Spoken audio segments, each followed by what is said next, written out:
ಹಿಂದೆಲ್ಲ ಚಿಕ್ಕದಾಗಿ ಮಾಡ್ತಾ ಇದ್ರು. ನಾವು ಯಾವಾಗ ಸಮಾವೇಶ ಮಾಡಿದ್ವು 2017ರಲ್ಲಿ, ಆಗಿನ ಮುಖ್ಯಮಂತ್ರಿಗಳಿಗೆ ಸಿದ್ದರಾಮಯ್ಯನವರು ಹೇಮರೆಡ್ಡಿ ಮಲ್ಲಮ್ಮ ಜಯಂತ್ಯೋತ್ಸವವನ್ನು ಅಧಿಕೃತವಾಗಿ ರಾಜ್ಯ ಸರ್ಕಾರ ಮಾಡಬೇಕು ಅಂತ ಆದೇಶ ಹೊರಡಿಸಬೇಕು ಅಂದಾಗ ತಕ್ಷಣವೇ 2017ರಲ್ಲಿ ಆದೇಶ ಹೊರಡಿಸಿ ಈಗ ರಾಜ್ಯದ ಎಲ್ಲ ಭಾಗದಲ್ಲೂ ಕೂಡ ಹೇಮರೆಡ್ಡಿ ಮಲ್ಲಮ್ಮ ಜಯಂತ್ಯೋತ್ಸವವನ್ನು ಅಧಿಕೃತವಾಗಿ ಮಾಡ್ತಾ ಇದ್ದಾರೆ.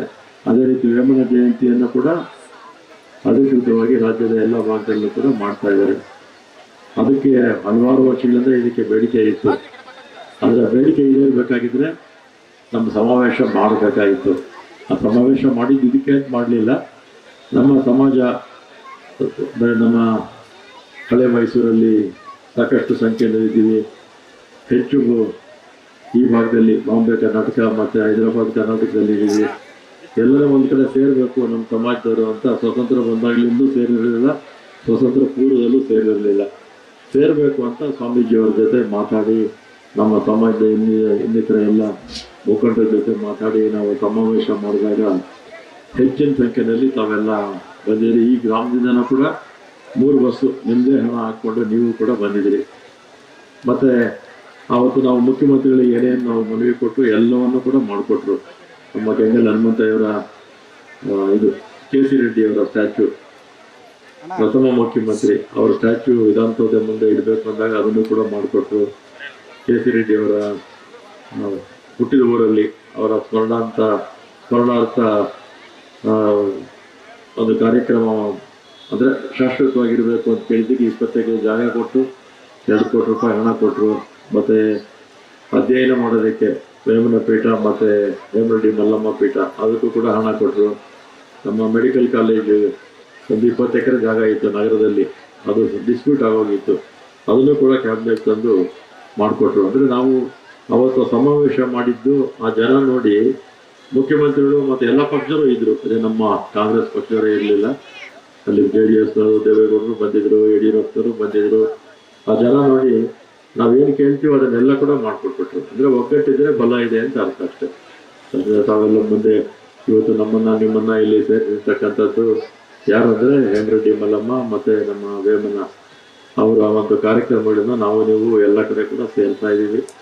ಮತ್ತು ವಿಶೇಷವಾಗಿ ನಮ್ಮ ಸ್ವಾಮೀಜಿಯವರು ರಾಜ್ಯದ ಎಲ್ಲ ಭಾಗದಲ್ಲೂ ಕೂಡ ಓಡಾಡಿ ಒಂದು ಸಂಘಟನೆಯನ್ನು ಮಾಡಿ ನಮ್ಮ ಸಮಾಜವನ್ನು ಒಗ್ಗೂಡಿಸುವಂಥ ಕೆಲಸಕ್ಕೆ ಭಾಳ ಹೆಚ್ಚು ಅವರು ಒತ್ತು ಕೊಟ್ಟಿದ್ದಾರೆ ಅಂತ ನಾನು ಈ ಸಂದರ್ಭದಲ್ಲಿ ನಮ್ಮ ಸಮಾಜ ಇನ್ನೂ ಹೆಚ್ಚು ಹಾಸ್ಟೆಲ್ಸ್ ಎಲ್ಲ ತೆಗಿಬೇಕು, ಹೆಣ್ಮಕ್ಳು ಓದೋದಕ್ಕೆ, ಗಂಡು ಮಕ್ಕಳಿಗೂ ತೆಗಿಬೇಕು.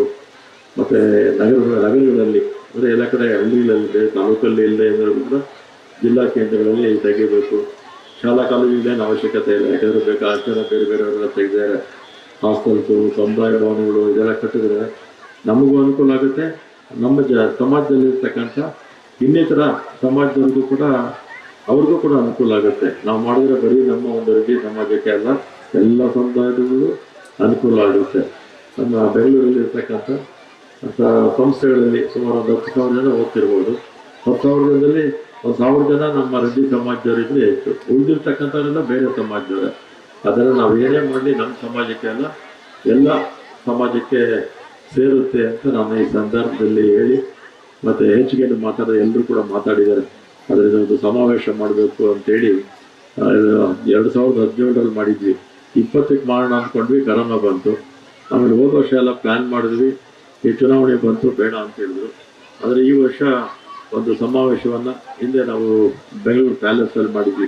ಈ ಸಲ ಈ ಭಾಗದಲ್ಲೇ ಬಾಗಲಕೋಟೆ, ಬಿಜಾಪುರ ಮಧ್ಯದಲ್ಲಿ ಒಂದು ದೊಡ್ಡ ಸಮಾವೇಶವನ್ನು ಬರೀ ನಮ್ಮ ಕರ್ನಾಟಕದವರಲ್ಲ, ಆಂಧ್ರದಲ್ಲಿರ್ತಕ್ಕಂಥವ್ರು, ಕೇರಳದಲ್ಲಿರ್ತಕ್ಕಂಥವ್ರು, ತಮಿಳುನಾಡಲ್ಲಿರ್ತಕ್ಕಂಥವ್ರು, ತೆಲಂಗಾಣದಲ್ಲಿರ್ತಕ್ಕಂಥವ್ರು, ಒರಿಸ್ಸಾದಲ್ಲಿರ್ತಕ್ಕಂಥವ್ರು, ಮಹಾರಾಷ್ಟ್ರದಲ್ಲಿರ್ತಕ್ಕಂಥವ್ರು ಎಲ್ಲರೂ ಸೇರಿಸಿ ಒಂದು ಸಮಾವೇಶ ಒಂದು ಮುಂದಕ್ಕೆ ನಾವು ಮಾಡಬೇಕು ಅಂತ ನಾವೆಲ್ಲ ಕೂಡ ಮಾತಾಡಿ ತೀರ್ಮಾನ ತಗೊಂಡಿದ್ದೀವಿ.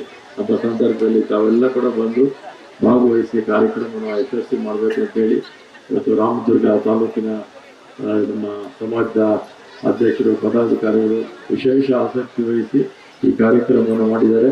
ಎಲ್ಲರ ಪರವಾಗಿ ಅವರಿಗೆ ಅಭಿನಂದನೆಗಳು.